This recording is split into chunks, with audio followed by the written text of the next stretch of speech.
Hello and welcome back to the channel. In this video, I'm going to be talking about something very interesting that is going on in Michigan right now. Not just Michigan, but also California and Virginia. So what am I talking about here? There are steps being made to stop seeking cash bail. It says newly elected Michigan prosecutor will stop seeking cash bail as prosecutors nationwide tackle bail reform. Advocates press for more steps to take money out of detention decisions. Now, it's very obvious why this needs to be looked at, because for so long I've always wondered why a person has to sit in jail before even being determined to be innocent or guilty. They have to sit in jail, and there's a number attached to them sitting in jail, a dollar amount. Not even being determined whether they're innocent or guilty. There's a dollar amount that says, well, if you can pay this amount, you can get out. But if you can't pay this amount, you have to stay in. So many times innocent people have sat behind bars because of even small amounts that they couldn't afford to pay. Whereas you have people who are guilty of some heinous things, but because they pay bail or they can afford bail, they're at home with their families. And in some cases, even able to flee the area that they have been arrested in. And of course, we know disproportionately, it is Black people who cannot afford to pay bail, even for something very small. Okay? There seemed to have been a little bit of confusion on what disproportionate meant in one of my previous videos, where I was trying to say that disproportionately Black people are being evicted, even though there's a moratorium on evictions in the country. But you have judges and landlords completely ignoring that. So I had to bring some clarification on disproportionately, meaning I realize that other people are affected by this as well, but a higher number or higher percentage of so-called Black people are affected by it over other racial groups. Okay? So even in this whole bail thing, most of the time, it is so-called Black people who cannot afford to pay bail, and thus they are sitting behind bars before they are even determined to be guilty of anything, because they can't afford to pay bail. But a person who can afford goes home. Okay?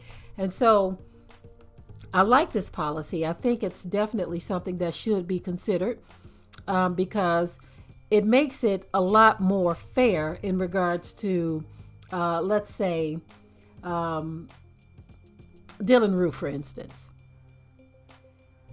Now, although he was detained, there are situations where just because someone is of a certain racial group, they can afford to pay the bail and they go home.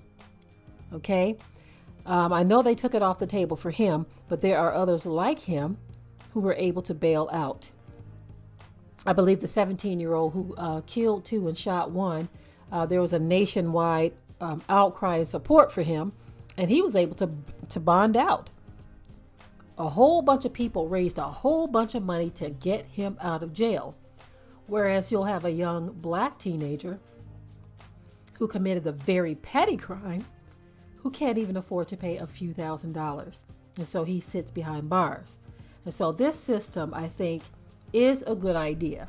It is definitely worth looking at, and even something that should become nationwide, because disproportionately so-called Black people are affected by this bail thing because they can't afford to pay bail. Now, I do understand that there are some people who deserve to sit behind bars. I'm not talking about those who deserve.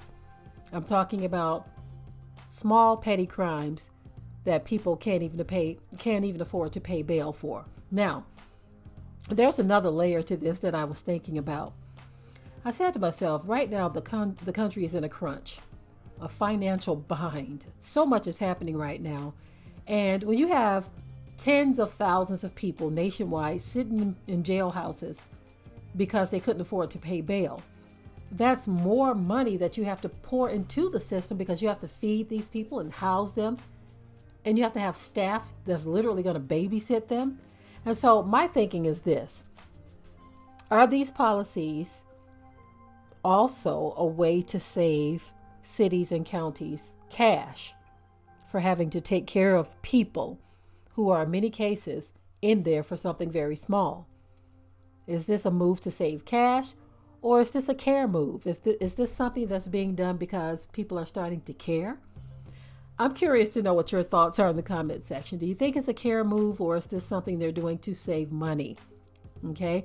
Of course, there could be other reasons as well. Maybe somebody's conscience is starting to get to them, which is fine as well. At the end of all of this will definitely help families who can't afford to pay bail. I'd like to know what your thoughts are in the comment section. If you haven't already, subscribe to the channel, share and like this video. And with that, I am out. Be sure to ring the bell to be notified of new uploads on this channel, and also comment, share, like, and subscribe.